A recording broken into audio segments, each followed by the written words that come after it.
Hi friends, welcome back to our channel. ఈరోజు మన కిచెన్లో చూస్తుంటేనే నోట్లో నీరు వచ్చే అరేబియన్ స్పెషల్ చికెన్ మందిని పర్ఫెక్ట్గా ఎలా చేయాలో చూపించబోతున్నానండి. చికెన్ అనగానే నోరూరుస్తుందండి. అందులో ఇలా చికెన్ మండి చేసుకొని తింటే వావ్, ఏమి రుచి అంటారండి. టేస్ట్ అయితే చాలా చాలా బాగుంటుందండి. మసాలా ఫ్లేవర్తో ఈ మండి టేస్ట్ అయితే సూపర్గా ఉంటుందండి. మనం చేసే చికెన్ బిర్యానీ కంటే కూడా ఈ ప్రాసెస్ చాలా డిఫరెంట్గా ఉంటుందండి. టేస్ట్ కూడా చాలా బాగుంటుంది. తిన్నా కొద్దీ తినాలనిపిస్తాయండి. ఎప్పుడు బిర్యానీ కాకుండా అప్పుడప్పుడు ఇలా కొత్తగా ట్రై చేయండి, చాలా టేస్టీగా ఉంటుంది. మరి ఇక ఏమాత్రం ఆలస్యం చేయకుండా చాలా టేస్టీగా ఇంకా కమ్మగా మసాలా ఫ్లేవర్తో గుమగుమలాడే చికెన్ మందిని ఎలా చేయాలో ఆ ప్రాసెస్ని ఇప్పుడు చూద్దాం రండి.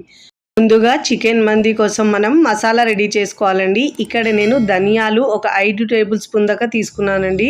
జీలకర్ర 4 టేబుల్ స్పూన్ దాకా తీసుకోవాలి. మిరియాలు ఒక 2 నుంచి 3 టేబుల్ స్పూన్ దాకా తీసుకోవాలండి. సోంపు ఏమో ఒక 2 టీ స్పూన్ దాకా తీసుకోవాలండి. ఇక్కడ లవంగాలు 30 దాకా తీసుకున్నాను. ఇక్కడ నేను చిన్న ఇలైచి 20 దాకా తీసుకోవాలండి. 10 నుంచి 20 దాకా తీసుకోవచ్చు. ఇక్కడ బడి ఇలైచి అంటారు చూడండి, ఒక 2-3 తీసుకోవాలండి.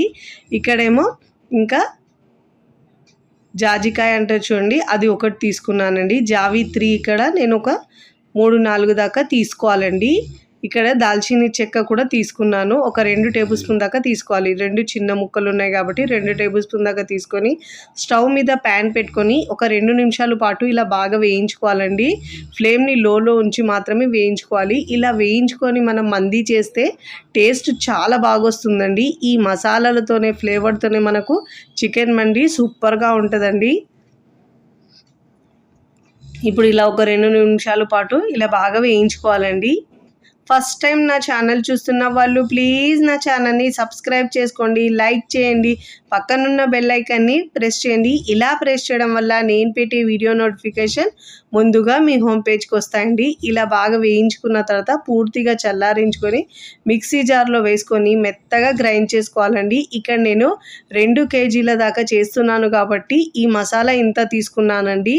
మీరు అదే 1 కేజీకి చేయాలంటే అన్ని క్వాంటిటీ హాఫ్ చేసుకోండి, అప్పుడు కరెక్ట్గా సరిపోతుందండి. ఇప్పుడు మెత్తగా గ్రైండ్ చేసుకోవాలి. ఇలా మెత్తగా గ్రైండ్ చేసుకున్న ఈ పొడిని ఇప్పుడు మనం ఒక బౌల్లోకి తీసుకోవాలండి. ఈ మసాలా ఫ్లేవర్తో టేస్ట్ చాలా బాగుంటుందండి. ఇలా గ్రైండ్ చేసుకున్న ఈ మసాలాని మనం ఒక బౌల్లోకి తీసుకోవాలి. ఇప్పుడు మనం ఈ మసాలా నుంచి ఒక 2 నుంచి 3-4 టేబుల్ స్పూన్ దాకా మసాలాను ఒక చిన్న గిన్నెలోకి తీసుకోవాలండి. ఈ మసాలాను తర్వాత ఏం చేయాలో చెప్తానండి. ఇలా ఒక 4 టీ స్పూన్ దాకా మసాలాను మనం ఒక గిన్నెలో తీసుకొని పక్కకు పెట్టుకోవాలండి. ఇప్పుడు ఈ మసాలాను పక్కకు పెట్టేసి ఇప్పుడు మనం ఇదే మసాలాలో మిగతా మసాలా ఉంది కదండి బౌల్లో, ఈ మసాలా అన్ని ఇంగ్రీడియంట్స్ని ఇప్పుడు వేసుకొని మిక్స్ చేసుకోవాలి.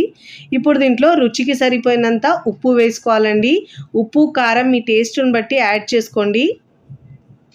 ఇలా ఉప్పు వేసుకున్న తర్వాత ఇప్పుడు దీంట్లో మనము అల్లం వెల్లుల్లి పేస్ట్ ఒక 3 నుంచి 4 టేబుల్ స్పూన్ దాకా వేసుకోవాలండి. ఇలా ఫ్రెష్ ఉంది వేసుకుంటే టేస్ట్ బాగా వస్తుందండి. ఇప్పుడు దీంట్లో కారం ఒక 4-5 టేబుల్ స్పూన్ దాకా వేసుకోవాలండి. ఎందుకంటే ఇక్కడ మనము 2 కేజీస్ వరకు చేస్తున్నాము కాబట్టి క్వాంటిటీ ఇక్కడ నేను ఎక్కువ చూపిస్తున్నానండి. ఇప్పుడు కలర్ కోసము ఒక 2-3 టేబుల్ స్పూన్ దాకా కాశ్మీరీ రెడ్ చిల్లీ కారం వేసుకోవాలండి. లేకపోతే మీరు దీని ప్లేస్లో 1/4 టీ స్పూన్ అంటే కలర్ అయినా వేసుకోవచ్చు, రెడ్ ఫుడ్ కలర్. ఇప్పుడు దీంట్లో నేను ఒక 2 నిమ్మకాయలని పిండుకుంటున్నానండి. ఇలా నిమ్మకాయ వేసుకొని చేసుకుంటే టేస్ట్ బాగుంటుందండి. ఇలా రసం మొత్తం పిండుకొని వేసుకోవాలి. ఇలా నిమ్మకాయ పిండుకొని వేసుకున్న తర్వాత ఇప్పుడు దీంట్లో ఒక టేబుల్ స్పూన్ దాకా ఆయిల్ వేసుకోవాలండి. ముందైతే ఒక టేబుల్ స్పూన్ దాకా వేసుకుంటున్నాను, మళ్ళీ ఇంకో టేబుల్ స్పూన్ దాకా వేసుకుంటానండి కాస్త మిక్స్ చేసుకున్న తర్వాత. ఇప్పుడు అన్ని ఇంగ్రీడియంట్స్ని బాగా మిక్స్ చేసుకోవాలండి. చూడండి, అయినా వేసుకున్న తర్వాత కూడా మనకు కాస్త డ్రైగా అనిపిస్తుంది కదండి. మళ్ళీ ఇప్పుడు దీంట్లో ఒక టేబుల్ స్పూన్ దాకా ఆయిల్ వేసుకోవాలండి. ఇప్పుడు మరొక టేబుల్ స్పూన్ దాకా ఆయిల్ వేసుకున్న తర్వాత ఇప్పుడు ఇలా బాగా మిక్స్ చేసుకోవాలండి. ఇప్పుడు ఇలా మిక్స్ చేసుకున్న తర్వాత దీంట్లో కొద్దిగా వాటర్ వేసుకుంటూ మిక్స్ చేసుకోవాలి. ఒక 4, 5 టేబుల్ స్పూన్ దాకా వాటర్ పడుతుందండి. ఎందుకంటే మసాలా మరీ డ్రైగా ఉంటే మనకు చికెన్ పెట్టినా కూడా సరిగా పట్టదండి. ఇప్పుడు దీంట్లో వాటర్ వేసుకొని వీడియోలో చూపించిన విధంగా మిక్స్ చేసుకోవాలండి. ఈ కన్సిస్టెన్సీ ఉంటే మనకు పర్ఫెక్ట్గా సరిపోతుందండి. ఇప్పుడు ఇలా బాగా మిక్స్ చేసుకోవాలి. ఇక్కడ నేను 2 kgs రైస్ తీసుకుంటున్నానండి. 3 kgs చికెన్ తీసుకుంటున్నాను. ఇలా శుభ్రంగా చికెన్ పెద్ద ముక్కలు తీసుకోవాలండి. మండికి అయితే మనము ఇలా చికెన్ మండి చేసినప్పుడు మనము పెద్ద ముక్కలు తీసుకుంటే బాగుంటాయండి. చికెన్ బిర్యానీలా కాకుండా ఇలా కాస్త డిఫరెంట్గా ఉంటుందండి దీని ప్రాసెస్ అయితే. ఇప్పుడు శుభ్రంగా వాష్ చేసుకున్న తర్వాత 3-4 సార్లు ఇప్పుడు ఇలా చికెన్ పైన ఘాట్లు పెట్టుకోవాలండి. ఇలా ఘాట్లు పెట్టుకోవడం వల్ల మసాలా పెడితే మనం లోపల వరకు పోయి చికెన్ ముక్క టేస్టీగా ఉంటుందండి.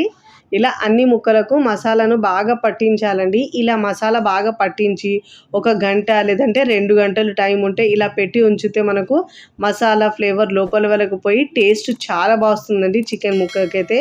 నేనైతే మా పాప బర్త్డేకి ఇలా చికెన్ మండి ఇంట్లోనే ప్రిపేర్ చేశానండి. చాలా బాగా కుదిరింది. ఇంట్లో వాళ్ళందరికీ బాగా నచ్చిందండి. ఇలా మసాలా మొత్తం బాగా పట్టించుకోవాలండి. ఇక్కడ నేను అన్ని ముక్కలకు మసాలా పట్టించుకున్న తర్వాత మీకు చూపిస్తాను చూడండి. లోపల వరకు ఇలా మసాలా మంచిగా పెట్టుకోవాలి. చూడండి ఇక్కడ నేను అన్ని ముక్కలకు మసాలా పెట్టుకున్న తర్వాత 1 గంట పాటు ఇలా పెట్టుకుంటున్నానండి. ఇప్పుడు నేను గంట తర్వాత చూపిస్తున్నాను ప్రాసెస్ని. ఇప్పుడు స్టవ్ మీద వెడల్పు ప్యాన్ తీసుకోవాలి. తీసుకొని దాంట్లో ఆయిల్ వేసుకోవాలండి. ఇలా ఆయిల్ వేసుకొని మనము మీడియం టు హై ఫ్లేమ్లో మంట అడ్జస్ట్ చేసుకుంటూ చికెన్ ముక్కలను ఫ్రై చేసుకోవాలండి. మంచి గోల్డెన్ కలర్ రెడ్ కలర్ వచ్చే వరకు ఫ్రై చేసుకోవాలండి. లోపల వరకు కుక్ అవ్వాలండి. లేదంటే పైన కలర్ వచ్చేస్తుంది, లోపల పచ్చిగా అలానే ఉంటుందండి చికెన్ అయితే. మంటను మీడియంలో ఉంచి ముందు మంచిగా 2 వైపులో చక్కగా ఫ్రై చేసుకోవాలండి. ఇలా ఒకవైపు ఫ్రై అయిన తర్వాత మరోవైపుకి టర్న్ చేసుకోవాలి. ఇదే విధంగా 2 వైపులా తిప్పుతూ మంచిగా కాల్చుకోవాలండి. చికెన్ని మంచిగా ఫ్రై చేసుకోవాలి. ఇలా మసాలా పెట్టి ఉంచుకోవడం వల్ల చికెన్ చాలా బాగా జ్యూసీగా టెండర్ అవుతుందండి. ఇలా తిప్పుతూ అన్ని వైపులో మంచిగా ఫ్రై చేసుకోవాలి. ఇలా మంచిగా ఫ్రై చేసుకున్న తర్వాత ఈ చికెన్ ముక్కల్ని ప్లేట్లోకి తీసుకోవాలి. ఇలాంటి టెక్స్చర్ వచ్చే వరకు ఫ్రై చేసుకోవాలండి. ఇదే విధంగా మిగతా చికెన్ ముక్కలని 1 by 1 ఫ్రై చేసుకొని ప్లేట్లోకి తీసుకోవాలి. మంట మీడియం టు హై ఫ్లేమ్లో అడ్జస్ట్ చేసుకుంటూ ఫ్రై చేసుకొని ప్లేట్లోకి తీసుకోవాలి. నేను అన్ని ముక్కల్ని ఫ్రై చేసుకున్నానండి. ఇప్పుడు మనము ఒక పెద్ద గిన్నె తీసుకోవాలండి. తీసుకొని దాంట్లో 1 కప్పు దాకా ఆయిల్ వేసుకోవాలి. ముందుగా మనం చికెన్ ఫ్రై చేసుకున్న ఆయిలే వేసుకోవాలండి. దీంట్లో 1 ఆనియన్, గ్రీన్ చిల్లీ, పచ్చిమిరపకాయలు వేసుకోవాలండి. 5-6 కట్ చేసుకొని ఇప్పుడు దీంట్లో దాల్చిన చెక్క 1 వేసుకోవాలి. మిరియాలు 10-15 దాకా వేసుకోవాలండి. లవంగాలు ఒక 2-3 దాకా వేసుకొని ఫ్లేమ్ని హైలో ఉంచి ఇలా ఫ్రై చేసుకోవాలండి. మరీ ఆనియన్ని రెడ్గా చేయొద్దండి. ఒక 2 నిమిషాల పాటు ఇలా బాగా ఫ్రై చేసుకున్న తర్వాత ముందుగా మనము ఒక 3-4 టేబుల్ స్పూన్ దాకా మసాలా పెట్టుకున్నాం కదండి, మండి మసాలా. ఆ మండి మసాలాను దీంట్లో వేసుకొని లో ఫ్లేమ్లో ఉంచి ఫ్రై చేసుకోవాలండి. ఇప్పుడు నేను చికెన్కి పెట్టిన తర్వాత కూడా కొద్దిగా మసాలా మిగిలిందండి. ఈ మసాలాను కూడా దీంట్లోనే వేసుకొని ఫ్రై చేసుకోవాలండి. ఇలా ఆయిల్లో మంచిగా ఫ్రై చేసుకుంటే మనకు మండిలో మంచి మసాలా ఫ్లేవర్ ఇంకా టేస్ట్ కూడా చాలా బాగా వస్తుందండి. లో ఫ్లేమ్లో ఉంచి మాత్రమే చేసుకోవాలండి. హై ఫ్లేమ్లో ఉంచితే మాడిపోతాయండి. మసాలా మాడిపోయిందంటే టేస్ట్ కూడా మారిపోతుంది. ఇప్పుడు ఇలా బాగా ఫ్రై చేసుకున్న తర్వాత లో ఫ్లేమ్లో ఒక 2 నిమిషాలు మాత్రమే ఫ్రై చేసుకోవాలండి. అంతకంటే ఎక్కువ అవసరం ఉండదండి. నేను ఇక్కడ 2 కేజీల బాస్మతి రైస్ తీసుకున్నానండి. అందుకో ఏ డబ్బాతో అయితే నేను బియ్యం తీసుకున్నామో అదే డబ్బాతో 3 డబ్బాల వాటర్ వేసుకోవాలండి. 2 డబ్బాల బియ్యం తీసుకుంటే 3 డబ్బాల వాటర్ వేసుకోవాలండి. 1 కప్పు బియ్యం తీసుకుంటే మీరు 1.5 కప్పు వరకు వాటర్ వేసుకోవాలి. అదే మీరు కేజీ తీసుకున్నారంటే ఒక డబ్బా మీద సగం దాకా పడుతుంది. ఇక్కడ నేను 2 డబ్బాల తీసుకున్నాను బియ్యం కాబట్టి 3 డబ్బుల వాటర్ వేసుకోవాలండి. ఒకవేళ మీరు బాస్మతి రైస్ని బట్టి కూడా వాటర్ యాడ్ చేసుకోవచ్చండి. ఇలా వాటర్ బాగా ఉడుకుతున్నప్పుడు రుచికి సరిపోయినంత ఉప్పు చూసుకోవాలండి, ముందుగానే వేసుకోవాలి. ఇలా వాటర్ ఉడికిన తర్వాత ముందుగా మనము బాస్మతి రైస్ని నేను ఒక అర్ధగంట పాటు నానబెట్టుకున్నానండి. ఇలా నానబెట్టుకుంటే అన్నం పొడి పొడిగా అవుతుందండి. బాస్మతి రైస్ మొత్తం ఈ వాటర్లో వేసుకొని ఉడికించుకోవాలండి. ఇలా మూత పెట్టేసి ఉడికించుకోవాలండి. చూడండి, వాటర్ మొత్తం డ్రై అయ్యే వరకు మనము హై ఫ్లేమ్లోనే ఉడికించుకోవాలండి. ఈ వాటర్ మొత్తం ఉడికి దగ్గర అయ్యే వరకు మనం ఉడికించుకోవాలి, హై ఫ్లేమ్లోనే ఉంచాలండి.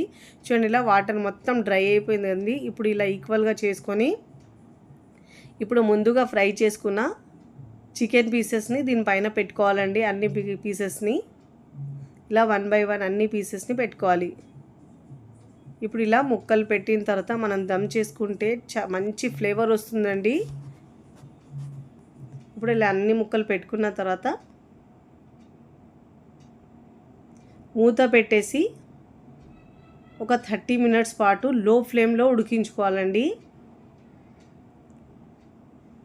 రైస్ ఇక్కడ మనకు ఈ వాటర్ వేసాం కాబట్టి కరెక్ట్గా సరిపోతుందండి.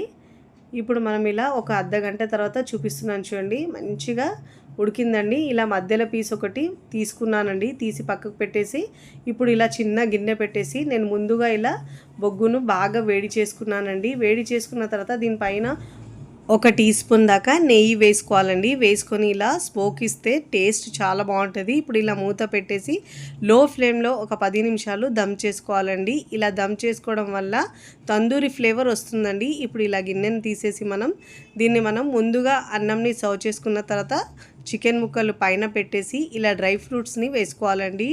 చాలా టేస్టీగా ఉంటుందండి. మీరు కూడా తప్పకుండా చాలా టేస్టీగా ఉండే ఈ అరేబియన్ చికెన్ మందిని ఒక్కసారి ట్రై చేయండి. ట్రై చేసి ఎలా కుదిరిందో కామెంట్ ద్వారా తెలియచేయండి. ఒక్కసారి తిన్నారంటే మళ్ళీ మళ్ళీ చేసుకొని తింటారండి. చికెన్ ముక్క సాఫ్ట్గా జ్యూసీగా భలే రుచిగా ఉంటుందండి. వీడియో నచ్చితే లైక్ చేయండి, ఫ్రెండ్స్ ఫ్యామిలీకి షేర్ చేయండి. మరికొన్ని టేస్టీ సింపుల్ క్విక్ రెసిపీస్ కోసం టీ కిచెన్ని సబ్స్క్రైబ్ చేసుకోండి. కమెంట్ చేయడం అస్సలు మరవకండి. Thanks for watching.